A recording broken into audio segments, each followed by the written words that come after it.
Bonsoir, bienvenue ici, près de la plage des Elmes à Banyuls dans les Pyrénées-Orientales. Alors que la saison estivale se termine à peine, on va déjà essayer d'en tirer un premier bilan. Nous voici donc sur un territoire très touristique, mais soumis à une concurrence directe de l'Espagne toute proche. Alors comment ce territoire, à l'image de la région, continue à attirer tout en gardant son authenticité?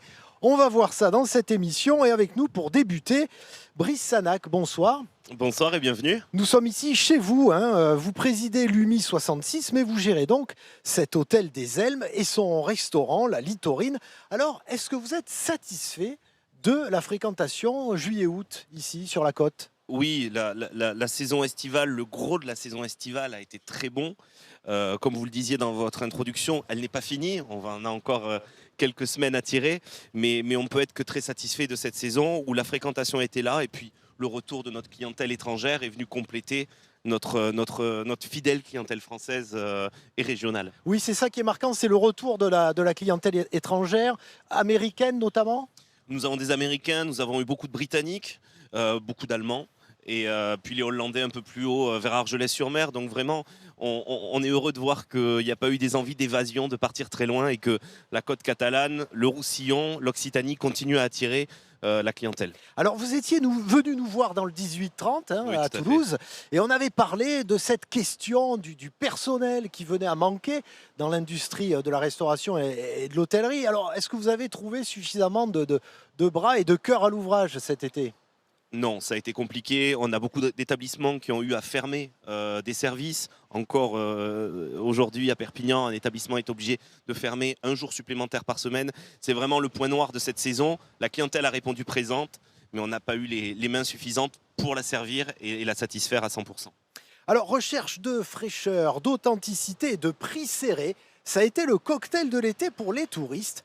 Illustration fin août dans les Hautes-Pyrénées avec ce reportage de Léa Breuil et Emmanuel Fillon. Avec un soleil au zénith, dans ce camping des Hautes-Pyrénées, difficile pour les derniers vacanciers de plier bagages. Salut. Ciao, ciao. Bon retour. Ouais, toi aussi. Dans quel état Ah d'esprit? bah là, c'est la fin des vacances et demain, on reprend le boulot. Donc, c'est moins cool. Là, c'est le retour à la réalité, expliquez-moi. Oui, puis attente, les contraintes reviennent, ça y est, les enfants, voilà, et la rentrée scolaire. Des touristes qui ont choisi la montagne pour la fraîcheur et les activités de plein air. Plus 35% de fréquentation dans ce camping par rapport à 2019. Un attrait qui se confirme depuis la crise sanitaire. On aime la randonnée, c'est accessible en fait, c'est souvent plus facile que les Alpes, c'est moins escarpé, enfin les sentiers que nous on choisit. Donc on aime bien cette région et puis c'est vrai que les gens sont accueillants, c'est sympa, c'est calme. De l'espace, de la liberté, besoin de s'évader un petit peu, profiter des paysages et puis un peu du soleil aussi, parce que voilà, c'est important. Des vacanciers au rendez-vous, mais légèrement moins dépensiers que d'habitude, selon certains professionnels du secteur. Cet été, on a eu un tourisme plus raisonné, avec des gens qui choisissaient les activités payantes parce qu'ils ne pouvaient pas faire autrement à cause de la sécurité. Et à l'inverse, les petites randonnées, les découvertes de lacs, les tours de vallée sur les sentiers balisés, toutes ces activités faciles, avec peu de matériel, une petite paire de chaussures de montagne, ils les ont fait tout seuls. Alors pour anticiper la baisse du pouvoir d'achat et conserver leur succès, les professionnels s'adaptent déjà. D'ores et déjà, certains professionnels ont mis en place des formules pour justement pour les familles, pour un petit peu compresser ces dépenses. En attendant les prochaines vacances, tous les moyens sont bons pour se remonter le moral. En faisant travailler les enfants. Et puis se dire que de toute façon, il faut bien travailler. Été comme hiver, dans la vallée d'Or, le tourisme de montagne a encore de beaux jours devant lui. On est toujours sur la plage des Elmes à Banyuls. Nous sommes ici avec nos invités. Alors qui dit évidemment Catalogne dit Giulia Torinia. Bonsoir Giulia. Bon dia. Jean Pinard, bonsoir. Bonsoir. Vous dirigez le comité régional du tourisme et des loisirs. Et puis également avec nous Pierre Torrente, directeur du campus des métiers du tourisme pyrénéen. Ça se trouve à l'université de Toulouse. Jean Jaurès. Bonsoir. Bonsoir à vous. Alors, cette première tendance, ces bons chiffres, vous les confirmez, Jean Pinard? Oui, alors pas que pour la saison, hein. Il faut être optimiste pour l'ensemble de l'année parce que ça avait vraiment bien démarré dès le mois de janvier. Mais il y a une particularité en Occitanie, c'est que la saison 2021 a été très bonne. On a rattrapé 2019 en 2021. On le doit au fait que beaucoup de frontières étaient encore fermées, mais on le doit aussi au fait que beaucoup de Français ont finalement bénéficié de la pandémie pour découvrir l'Occitanie, qui est une région méridionale. La frontière espagnole est juste derrière, elle a été fermée en 2020, donc ça a fait venir des nouveaux touristes qui sont restés en 2021 et qui sont aussi restés en 2022. Et la particularité de 2022, c'est qu'on garde ces clientèles françaises, mais on retrouve une clientèle étrangère dans des volumes très importants, même supérieurs à 2019. On a parlé tout à l'heure d'Américains, plus 50% d'Américains par rapport à l'an dernier. Et puis on a retrouvé les clientèles britanniques qui ont eu du mal à venir pour des raisons de pandémie. Et puis globalement, toutes les clientèles européennes qui étaient celles qui fréquentaient déjà l'Occitanie en 2019. Pierre Torrent, on a une économie impactée par l'inflation. Est-ce que ça a touché, l'activité touristique? Est-ce que ça a eu des impacts déjà concrets cet été ou pas encore? Eh bien oui, ça a eu des effets sur l'économie touristique puisque qui dit fréquentation dit consommation. Donc même si dans certains endroits la consommation a été un petit peu en dessous, à la rencontre des professionnels, globalement, il y a une certaine satisfaction, même si ici et là on aurait pu faire mieux. Par contre, effectivement, cette économie est concentrée sur une faible période dans la saison, mi-juillet, mi-fin août, voilà. Donc, un des enjeux va être de voir comment ce tourisme, et on le reverra plus tard, face au changement climatique, comment on peut l'allonger dans la saison, l'allonger dans l'année. Cette situation économique tendue, Brice Sanac, vous et vos confrères l'avez ressenti? On va, je ne sais pas, par exemple, moins au resto? Est-ce que les prix également ont augmenté? Les prix on a été obligé d'augmenter les prix. Nous n'avons pas, comme tous les ménages, le plafonnement, par exemple, des énergies. Donc nous payons cash l'addition de la guerre en Ukraine et de l'inflation.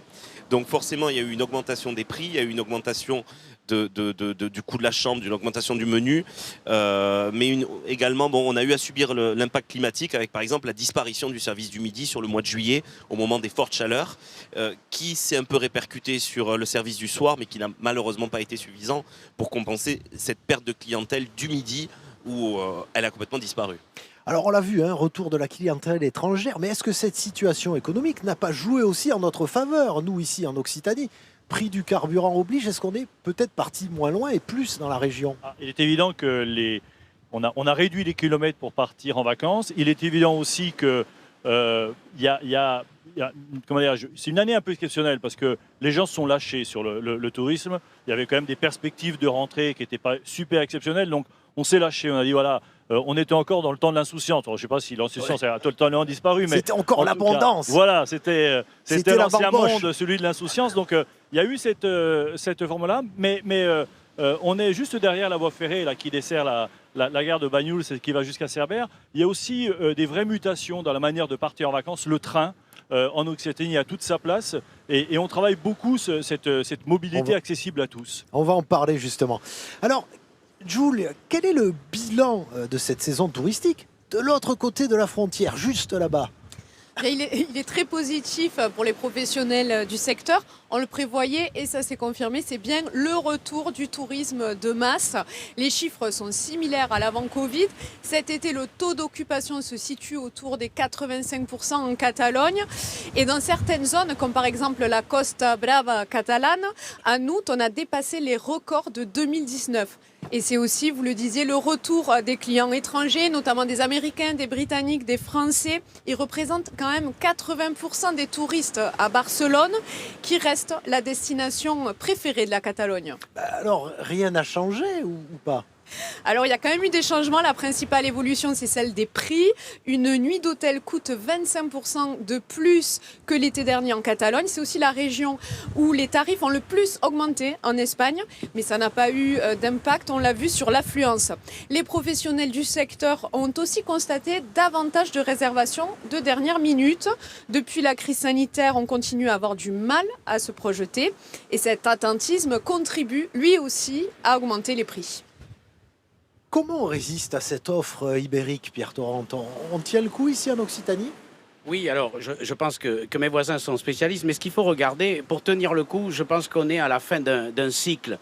J'imagine que cette année, évidemment, et on ne peut que se réjouir que les professionnels aient pu passer une bonne saison, mais ce qui est en train de s'opérer aujourd'hui, c'est certainement des changements de fond dans l'activité touristique, tant du côté des clients que du côté des territoires et de l'offre. On prend conscience maintenant que les ressources sont fragiles et surtout pas inépuisables. On comprend que le tourisme vient s'immiscer chez les habitants et que cela suppose d'éviter les conflits d'usage. Et donc je crois que pour résister à cette clientèle ibérique, il va falloir maintenant inventer le tourisme de demain, ce tourisme que l'on dit facteur de développement des territoires, qui va prendre en compte les enjeux environnementaux, sociaux et économiques bien sûr.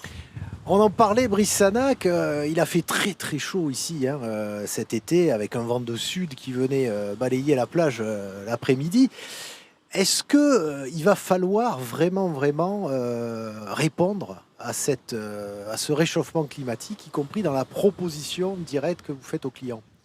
Oui, on ne pourra plus travailler comme avant. Nous avons eu à subir forcément donc, les températures, nous en parlions tout à l'heure justement avec Jean, au niveau de la climatisation par exemple, au niveau de l'accueil du client. L'objectif n'est pas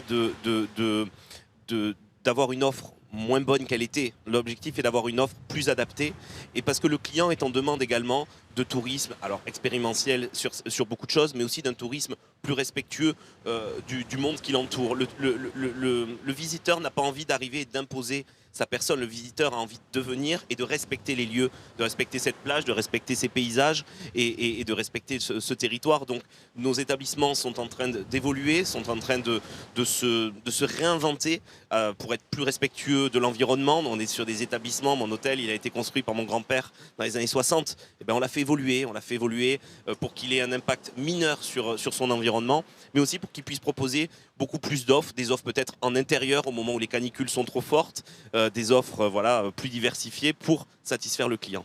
Évoluer aussi par rapport au personnel, on en parlait tout à l'heure, parce qu'aujourd'hui on n'a plus forcément envie de travailler sur les mêmes horaires dans l'univers de l'hôtellerie, de la restauration et du tourisme. Oui, alors je vais pouvoir en parler du côté de la formation, puisqu'on accueille, avant qu'ils rentrent dans le monde professionnel, à l'université et sur le campus, des étudiants et des élèves. Et ce que l'on voit, c'est une évolution. On a eu, dans un premier temps, les professionnels du tourisme, ils venaient et ils rêvaient. Ils imaginaient tous le sable et les palmiers. Ensuite, on a vu des étudiants arriver avec un vrai projet professionnel. Et aujourd'hui, on voit des étudiants qui arrivent et qui disent « Moi, je veux une vraie carrière professionnelle, mais aussi un vrai projet de vie ». Et je pense que les territoires, les professionnels et le monde de la formation doivent travailler main dans la main pour offrir aux jeunes de demain cet environnement qu'ils recherchent pour que les professionnels ne soient pas en pénurie de main-d'œuvre. Oui, c'est ce qui se constate ici. On reviendra évidemment sur la donnée écologique, mais ça peut profiter aussi aux Pyrénées, parce que là on est au pied des Pyrénées. Il y a une recherche de fraîcheur aussi en 30 secondes. Globalement, c'est vrai que les Pyrénées ont plutôt au mois de juillet bénéficié de la canicule parce que les gens sont montés un peu plus haut, mais paradoxalement, c'est pas dans les Pyrénées qu'on trouve les meilleurs résultats, c'est sur le littoral cette année, mais c'est dû au retour des clientèles étrangères. Et puis c'est surtout sur la campagne. Ce qu'on oublie de dire, c'est qu'on a une diversité d'offres exceptionnelle. On a, moi, ce que j'appelle une campagne premium. Objectivement, c'est ce qui se fait de mieux en France et peut-être même en Europe. Voilà. Du Gers à la Lozère, on a une campagne exceptionnelle. On va continuer à en parler, mais il est déjà 18h53 sur France 3 Occitanie et certains d'entre vous ont rendez-vous avec leurs éditions locales. Les autres restent avec nous.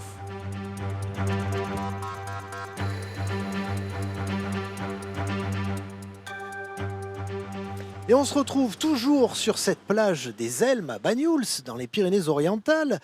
Et on va voir qu'il a fallu s'adapter. On a déjà parlé face au réchauffement climatique. Est-ce aussi le cas côté espagnol, Julia ? Alors pour l'instant, ce n'est pas flagrant, mais on en parle depuis longtemps. On parle de la nécessité d'un changement de modèle touristique de l'autre côté de la frontière, surtout cet été avec la canicule, le manque d'eau et aussi les incendies qui ont été particulièrement violents en Catalogne. Tout le monde semble d'accord, les gouvernements se réunissent, font des conventions, mais encore du mal à concrétiser. Barcelone mise quand même sur un tourisme plus responsable. Oui, c'est d'ailleurs la première ville du monde qui a obtenu le label Biosphère. C'est un label qui reconnaît les bonnes pratiques du tourisme vert. Cette certification fait de la capitale catalane une destination durable. Les projets écolos sont nombreux, mais se heurtent à certaines réalités, comme le nombre de bateaux de croisière.